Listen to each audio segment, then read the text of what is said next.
grad school, they like kind of taught us how to look at Backstage and how to utilize it and to learn how to look up for, auditions and to connect with people. Oh my gosh, it's incredible. Even with an agent, I found Backstage really, really, really helpful so that I could also have my finger on the pulse of what was going on, right? Not only did I used Backstage in Chicago and New York. And when I was thinking about moving to New York, I was, just got out of school, this was in the 90s.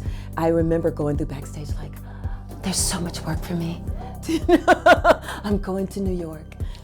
Yeah, I used Backstage for auditions, to find out about auditions, and I used it for references, for finding things like headshots, photographers, and classes, and all of that. It was a very useful publication, and I still find it very useful. I go to it for news.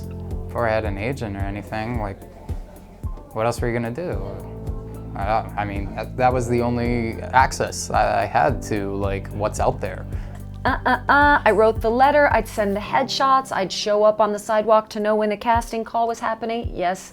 And my gorgeous husband, Sebastian Arcelus, was on your cover 3 years ago, maybe?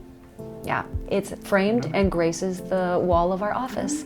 I would go to a drama bookstore and get the Backstage and sit in the back and write down the auditions because I couldn't even afford to buy it.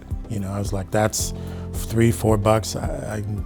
I could get a hot dog. I could get some ramen noodles. I can't spend it. So I just write them down on a sheet of paper. It was everything. It was a lifeline, especially when we're struggling to find work, and it helps us feel we're not alone too, There was something so beautiful about that.